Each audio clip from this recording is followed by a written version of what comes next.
O terceiro episódio da segunda temporada de The Pitt deixa algo bem claro.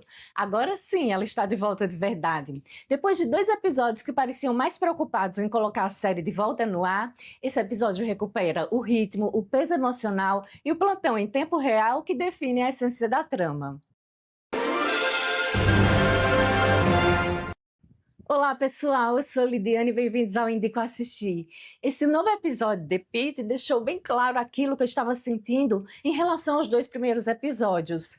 Uma sensação de estranhamento de que aqueles episódios estavam meio deslocados da essência de The Pitt. Mas esse novo episódio, ele mostrou que eram realmente episódios de obrigação para poder colocar no ar a série um ano depois do seu lançamento, sem o hiato. E ele recuperou aquela sensação de urgência, de se importar com os pacientes. Eu estava sentindo muita falta disso e de acompanhar o plantão, que 1 hora passou voando. Então, nesse vídeo, eu vou analisar o que funcionou, quais foram as críticas e também o momento que mais me chamou a atenção. Mas antes de começar, eu quero pedir o seu like, que se inscreva aqui no canal se você não é inscrito e ative o sino para a notificação do novo vídeo. Isso ajuda muito o canal a crescer e que eu possa entregar mais minhas análises, críticas e teorias das séries que amamos. O terceiro episódio marca um retorno à identidade de Pitt, e para isso eles precisaram resolver rapidamente as histórias de vários personagens, deixando evidente que eles eram apenas casos funcionais. Eram narrativas de passagem, criadas para sustentar a retomada da série após o hiato. Esses pacientes não tinham peso dramático real, servindo apenas como estrutura temporária, não como núcleo emocional da história. E é a partir daí que começamos a acompanhar as histórias de personagens que têm peso dramático e que são capazes de gerar um envolvimento emocional. E é nesse momento que a série começa de fato a ser ela mesma. Eu fiquei impressionada como esse episódio recebeu críticas negativas, porque muitos acharam ainda que ela está com um ritmo lento, mas tiveram algumas muito válidas, que alguns médicos não foram penalizados pela forma como conduziram os casos. Isso realmente aconteceu, mas particularmente eu não tive uma crítica negativa a um fato isolado. Eu gostei que ele teve a essência retomada de The Pitt. Se tiver algo a reclamar, eu acho que foi a quebra brusca em alguns momentos, como por exemplo quando ia para Landon, ou quando era mais contemplativo quando ia para a doutora McKay.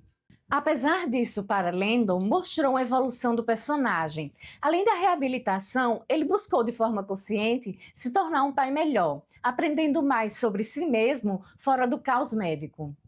Então eu não tenho críticas negativas a esse episódio. Essas observações que eu faço é que de fato já está na hora de trazer McKay e Landon de volta à ação. Eu só tenho críticas positivas porque teve o retorno ao ritmo de emergência hospitalar realista, com o clima intenso e o caos que caracterizam a série. Tiveram vários casos difíceis que foram tratados simultaneamente e trazendo a imersão na narrativa médica, a sensação de caos contínuo, pressão e decisões rápidas. E soube tratar muito bem de casos que despertam gatilhos emocionais, traumas, fé e sobrevivência, sem trazer isso de uma forma exagerada. O cliffhanger ele foi característico da série, que deixa no ar que o colapso está chegando, com Dana avisando sobre o Code Black.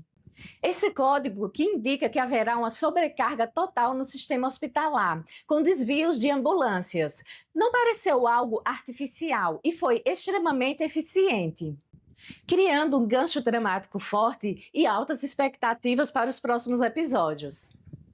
A série trouxe nesse episódio temas importantes que fizeram com que médicos tomassem decisões precipitadas, mostrando preconceitos de funcionários e pacientes. Esses foram os casos da doutora Santos, que já olhou para o caso de sua paciente como abuso paterno, quando, na verdade, a menina tinha uma condição de saúde que simula sinais de abuso. O racismo, quando um segurança age contra um estudante negro na biblioteca de uma universidade, causando um colapso físico no rapaz.